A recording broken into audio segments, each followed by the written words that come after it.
Welcome to the Pathways to Prosperity podcast, where we explore personal, professional, and financial success stories of top achievers. Let's dive in. Welcome to Pathways to Prosperity. My name is Tristan. I am the other host. Terrence is a little away, so I'll be filling in for him. We're actually here with Caroline Gay, a healthcare executive, entrepreneur, and homeschooling mom who champions system thinking and holistic approaches. Caroline also blends strong leadership with strategic foresight, inspiring change in both business and in life. Tune in as she shares her insights on creating a balanced and transformative impact. So, hey, Caroline, possibly give us a quick insight or a quick snapshot about your business. Sure, Tristan. Thanks for having me. So I'll sort of respond to that. And, I sort of think of things in three buckets in terms of my work.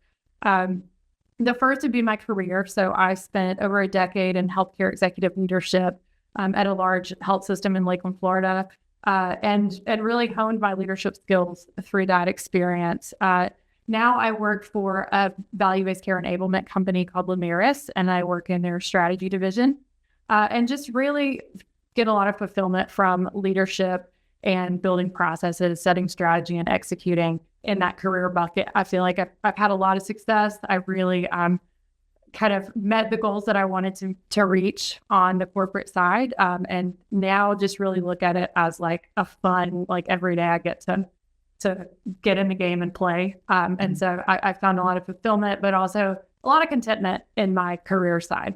The second would be my entrepreneurial efforts. So my husband and I work together on a lot of business projects. He owns a UPS franchise, and that's been one of our more recent projects that we worked on to stand up. We built it from the ground up, hired a team, put the processes in place. And so he and I worked on several business projects together. We just flipped a business and sold it. And so that's really been an opening for me, a stretch in my professional side, and also like a really fun way to work together and strengthen our marriage by also being business partners. So that's kind of my second lane. And then the third that you mentioned is my favorite role as a mom. I have three kids, 13-year-old, 10-year-old, and 9-year-old. And we made the decision a couple of years ago to pull them out of public school and homeschool them. Mm-hmm. And it's really been transformational for our family. It's real, we had a lot of really good things going on with the kids, but we just knew that if we never took the chance, we never made the decision and did the homeschool thing, that, we'd never know. And so we took the leap, and it's been one of the most rewarding experiences. So really trying to balance that along with the other buckets, has been a fun challenge, but I mean, we've made it work. We all have a lot of flexibility in our schedule. We have family around. And so our kids are getting just a really different, exciting experience with their schooling. And so that's my favorite role as a mom, but also just really feel like I'm innovating on the parenting side by kind of doing this homeschool track. So that one, it's super fun. Well, it sounds, you're just some heavy three juggles there. Not just the corporate side, building a business, especially with a husband. Like you said, I can only imagine building that trust and just being able to find other avenues just to kind of love what you do. On top of that, having kids, I grew up in a single mother household. So with me and my mom, it was pretty heavy. So I can't imagine juggling all of those and then also having homeschool. That in general, it just seems like it would be a lot. Like, how do you feel like how are you able to juggle everything? Like, how is there like a special trick to it, or tell me what you got? No tricks, just a lot of planning ahead. I think people really underestimate putting together a good plan and setting good habits. With homeschool, it doesn't look like traditional school. They're not sitting, at the table with me teaching them all day. There's a ton of ways to learn now. The world is changing, and my kids are a little bit older, which makes it easier. I really just look at it as the time that I was spending taking them to school, doing the drop off, the car line. Now I spend that time with them to sort of lay out the day. Here's what it's going to look like, and here's what I expect from you. There's I give them a lot of independent projects and autonomy, and It's about me holding them accountable as their mom and their teacher. And so we have flexibility. They can do work at lots of places. So they can go to grandma's house. They can sit at our UPS store and do their work. And it doesn't look like you would think. I'm not trying to model traditional school here at home. Right. We're really leaning into all of the flexibility that it gives us. Okay. So I'll go back to the UPS and building that from the ground up. So I am not familiar with that space, and I don't know if any of our viewers are. So could you possibly tell us like how you were able to even have them did they franchise out to you, or like what does that look like with building that up from the ground? Yeah, so neither of us, my husband or I, had experience with franchisees or like shipping. I wasn't necessarily passionate about UPS before we did that. We were just looking for good business opportunities. We both have. I have a master's in accounting. He has a business degree. We knew we wanted to do something together, and so we just started to explore opportunities in the area. There was definitely a need for it when we looked at the market and the landscape of where other stores were positioned, and we liked the speed to entry because we didn't have this idea drag of like starting a brand new business from scratch and no one knew what it was. Right. And so that's really what appealed to us with the franchise side is we knew we could get there quicker to kind of get another rep under our belt. And so starting it from the ground up, I mean, it wasn't necessarily easy at all, but I will say it was a fun challenge. It was we enjoyed the whole process of getting it running, of putting together a team. It definitely brought out like the different strengths that each of us had. And I think that's what really made us successful. And this is something that, would apply to a team too, is, analyzing and being honest about everyone's strengths and then like assigning accordingly. Of course, everyone wants to grow, everyone wants to get better and remove all their weaknesses. But like when you're in your lane, when you're in your zone, you can go so much faster. So don't like fight against that. Like definitely get in your zone of genius. Whether you're on a team or working on a project or starting a business, if you're like a solo entrepreneur, I would say stay in your zone of genius and then outsource everything else. Right. It can be such a drag and such a frustration to try to do things that you're not good at because no one's good at everything. So that's what we really did. I would say that worked well for us was really playing to each other's strengths and letting that kind of be our point of focus. Okay. Yeah, I was actually going to ask, that was actually be another point I was going to ask, like, what do you felt came easier to you than to him, right? It's being able to find the lane that you are most comfortable in, like you said, outsourcing. So, like, what else do you think set you apart from you and other UPS franchisees or stores in general? Yeah. Something that I think really set us apart is we were very, very adamant up front. Like, we wanted to build something for what it would look like 3 years from now. We didn't start from the beginning and make decisions based on like, where we could save a little bit of money here or there, or, we didn't cut corners. We were like, what do we want this to look like 3 years from now, where it's a well-oiled machine, where things are humming, where we have a really strong team, and how do we make decisions with that goal in mind? And I see people in business do that all the time to try to like cut corners, to try to, we'll fix that later. And you can't do that. You've got to build a really solid foundation. And I think we did that for sure. Not perfectly, but that was our goal. And I would say that really set us apart to kind of begin with the end in mind, to the end goal. No, that's what happens, right? Some people they feel like they don't have the funding, or they're just trying to get as much profit out as they can. But once you start short-sighting yourself, then, it's just like, there's like the thing in Florida with the condos, right? They kind of they had an issue, didn't really address it, and things collapsed. So it's really good to have that mindset to like you said, you look in the future, you don't think of it now. I think that's what a lot of people in now, they see like quick get quick rich scheme or things to do, and they want to do it now and not wait for the longevity. So that's really good. Like, it's really good to have that mindset's really good to have. Yeah, and I think when you're starting out, and funds are low, or budget is an issue, it can be easy to fall into that trap of making decisions based on the budget or maybe not what is the very best thing to do for the people. But I'm a big believer in, what goes around comes around, like karma, energy, whatever you want to call it. Yeah. If I shortchange something $50 here, like, or let's go in the reverse example. Like if I invest this money here, it's going to come back. Like you have to believe that. You have to play the long game and believe, like if I make this investment in this person or in this technology, maybe it feels painful to write that check or, swipe that card right now, but believe that it's gonna pay off down the road. And as long as you have that mindset, I think you're better poised to make the right decision. Yeah, I feel like the mindset, like you said, it's energy. You have to, I feel like the energy plays a big part in, once you think negative and energy it will always come back negative. But changing that mindset really helps not only you as a person, but also like you realize like things around you start to change. So definitely. If someone was listening to you right now and want to be successful in having a business and understanding, what other tips would you give them? Like, and what would you suggest that they do? Yeah. So let's see, a couple of things. The first would be you kind of have to detach from your content. So we all want to be like really, really passionate about what we're working on. We want to be mission driven, and we want to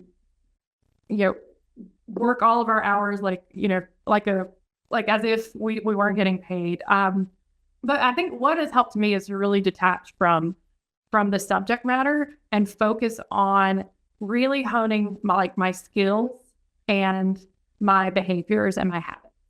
And so because I have been in situations, been in positions or worked for companies where I didn't totally feel aligned with what they were doing, but what I could always feel aligned with was what I was doing with my leadership style, with my behaviors.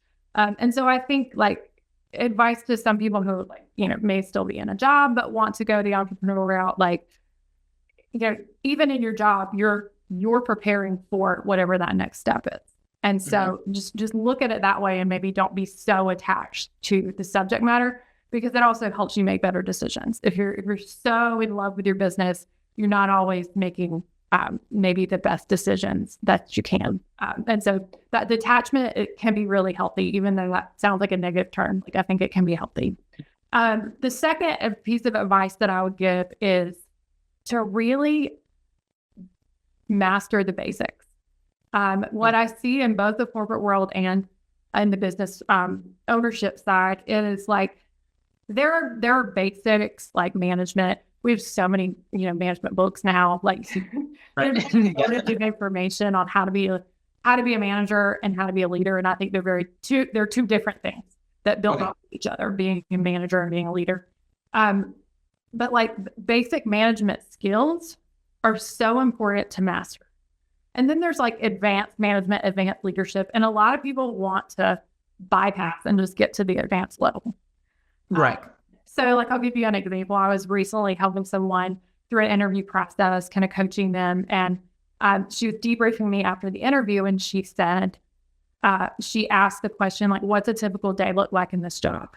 And the response that she got was, well, every day's different, and we just need somebody to be flexible and agile. And it's okay, yes, we all know we need to be flexible, but I think that is lazy leadership. You have to define for people. You have to define for your people what you need them to do. You have to set a plan. You have to communicate a plan, and then we can all be flexible around the plan. But we got to have a plan to change a plan. And so I think being really good at the basics of effective communication, of managing your emails, of running good meetings, starting and ending your meetings on time. These are things that sound really, really boring, but they really set you apart. They set you apart, number one, with your team, and they also help you manage your own time and energy, keep you from getting burnt out and frustrated. And so that is something that I think is really undervalued and underestimated, is just being super good at the basics of management. Yeah, I think that especially in the beginning, like when you're running a business, you don't, like you said, you have to learn the basics. You have to understand like the small, minute things. It's kind of like buying a house. Like you like, oh, I have all this furniture. Where's the toiletries? Where's the dish? Where's the dish? It's those minute things, and being able to really hone into those skills it's a big thing that I feel like a lot of people also overlook. So yeah, and especially in starting a business, you're not going to be able to communicate in the same way you can if the business has been running for 20 years. Like you are actually kind of changing things, building the plane as it's going down the runway, so to speak. And so I think that really effective communication is key. Like I'm telling you this now, it might change next week. yeah, exactly. Yeah. Acknowledging, like, I know I told you last week to put the blue vents on the right side, but now we're putting them on the left side. I think you have to acknowledge, like, because people really pick up on inconsistency, and it creates a lot of like tension and frustration. Like, well, you told me to do it this way, and now you're telling me to do it this way. And so I think, especially in starting a business, like you've got to be super clear and open with your people that I told you this, but now we're changing it, and here's why. Yeah, and I appreciate that when they understand, like, that you're not just doing this on the fly. Like there's something happened, and now we're making. There's a reason. Yeah, there's always a rhyme to the reason. Like I feel like that's like what I lost a lot of loss in translation. Is that communication being very clear? Like this is the reason why, and I just saying because, like you said, like they could take it to a very opposite. An opposite reaction to it. So yes, definitely. You're being aware of how your communication is being received and being perceived by your team is really important. So.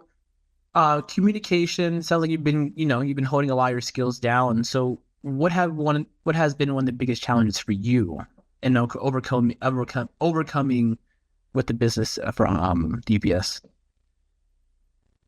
So as it relates to communication, I think getting a clear message out to a team that's not all there at once. Like I'm used to leading a team who was salaried, working 9 to 5. They were in the office, and I could pull them all together in a conference room and share one message. Right. In this particular like retail type business, it's a little bit different. And you've got shifts, you've got hourly workers, everyone's not there at the same time. And you can't count on them reading a memo or reading an email or even interpreting it the way that you want them to. And so that's been a challenge, is figuring out how to communicate with people on different shifts, people with different levels of engagement, because we have full-time and part-time. And, you just kind of, you treat things differently depending on whether it's your primary thing or not. And so just figuring out how to relate to people at all of those various stages of life, ages, that sort of thing, has been something we've had to really play around with to figure out how to get it right. All right. Well, it sounds like you've been doing, really well for yourself, and not only for your business, but it's in life with all 3 aspects.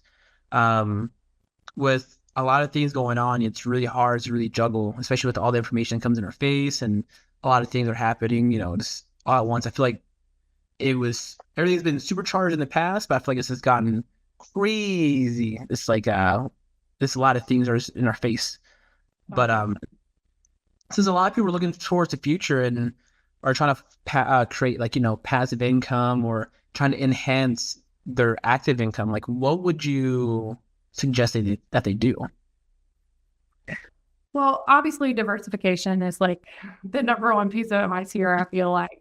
But like for someone like me, like I wanted to be just one thing. I'm very much like a simple person. I don't like a lot of clutter. I like for my email to be clean, and I wanted my career path to be straight, and I wanted it to be, very concise and clear, and it hasn't been. And now I've embraced that, and I have a lot of things going on, like you said.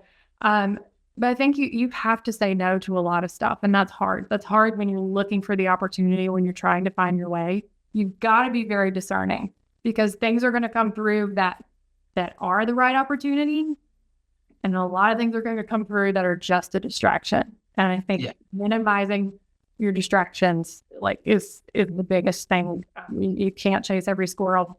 You've really got to have some kind of North Star. You've got to have some kind of criteria for yourself for opportunities, and you got to be okay saying no to a lot of stuff. Okay. Yeah. I like it's. I feel like that's kind of like they're kind of like tests, you know. Kind of they were saying like, oh, like you're going this way, but do you sure you want to go that way? Are you sure that you want to do, X, Y, and Z? So I definitely understand about those distractions. Yeah. The other thing I would say that has helped me, just sort of like a mindset to embrace, is that decisions move you forward. Every decision moves you forward. If it's yes or no, it moves you forward. And to really get good at making decisions quickly. Like that doesn't mean that you just like carelessly, yes or no. Like I said, you come back to having some sort of criteria that you use. But I think sitting on things, sort of ruminating and not being able to make a decision can really be limiting. And so getting really good at making decisions quickly, and just feeling confident that every decision is going to move me forward to where I'm supposed to be. That's helped me a lot. Yeah, that's good. I get distracted easily. I got, like you said, can't miss far every squirrel, and sometimes I do. Sometimes I look at it, I'm like, oh, that's crazy. That's really cool. So I'm trying to get better at that in my aspect. So, yeah, it's definitely hard with lots of things coming your way. Like you said, everything's coming our way. I think limiting the channels of what is accessing you, like what's coming at you, whether it's unsubscribing for email or limiting which social media channels you get on. Like, I think you actually have to like kind of cut it off upstream. Yeah. Like no one has the discipline to resist it. Like when we're just being bombarded all the time. Right. I mean, that's what companies do it for, right? They know what to do. They know where to find you. Right. The dopamine, they know how to get that dopamine hit to you and get you to pay attention. So yeah. Yeah. So no, it's actually pretty crazy. But as we're wrapping up our interview, what exciting plans do you have in the next few months to weeks? Like about 6 to 12 months. What do you see happening? Well, we're trying to expand our business portfolio. We're looking to buy a couple more businesses. So that is exciting, sort of in that in between of like, is it going to work or not? And, I always like sort of go like lean into like, I want to have like plan A, B, and C so that I can, okay, if this one doesn't work out, like what are we going to do next? My husband really keeps me like grounded in that of like, the next thing will just reveal itself if this doesn't work out. But I've definitely got enough reps now to know that if a deal doesn't work out or, a job doesn't work out or a business doesn't work out, like the door was closed for a reason, and trust it. And you might not ever know. You might not ever know why, but, the door closed, like it was all for you. It was all for your benefit. And so I feel like I'm in a much better place to like take chances and stuff, because if it doesn't work out, I know that there's always something better on the way. So over the next 6 months, hopefully we'll acquire a few more businesses and expand that portfolio. Just a lot of exciting work going on in the corporate world. Have a lot of exciting travel on the way. That particular, my current corporate position is really growing me in networking and talking to people kind of on the fly, more of a sales type role, which is new for me. So it's fun to, not necessarily be a master right now, to kind of be a beginner and to learn in that way. That growth feels really hard and really good. And then just in my homeschool bucket, just a ton of fun things with the kids. We've really tried to like put things in containers and have them do things for 6 weeks at a time. And that's been successful. That's a successful or a successful strategy, I think, for people as well, to not think like that something's going to last forever, but just to not set yourself up like that, but just to say like, I'm going to do this for the next 6 weeks and then reassess. So that's what we're doing with the kids. So we'll have a couple of those containers occur over the next 6 months, and it's fun to watch them grow and facilitate that. So yeah. Oh, wow. Traveling, another business, and then creating a successful path for your kids. I mean, they are not easy or small tasks at all. So it's really nice to have. It's really good that you have that schedule is determined, set up. I'm not doing anything else. I don't have any hobbies or fun. I'm not going events. Like that's my focus, and that's what I do. And it sounds like a lot, but I think, like I said, like saying no to other things and having a plan and knowing these are the priorities is like really what makes it work. Right. Well, thank you very much, Caroline, for taking time out of your day, sharing your insights and tips with us. If people would like to connect with you, like what should they do? Like what social media should they go with you? Yeah, LinkedIn is my preferred channel. So you can look on LinkedIn, Caroline Gay. Okay. Could you possibly say that one more time? I'm so sorry. What was it, LinkedIn? LinkedIn, Caroline Gay. You can find me on LinkedIn. Yeah. Okay. Sounds like a plan. Well, thank you very much for your interview and everything. Just being here on the podcast. And then we kind of go from there. Well, right. So great. Thanks for listening to the Pathways to Prosperity podcast. Got a success story to share? Visit pathwaystoprosperitypodcast.com/guest and apply today.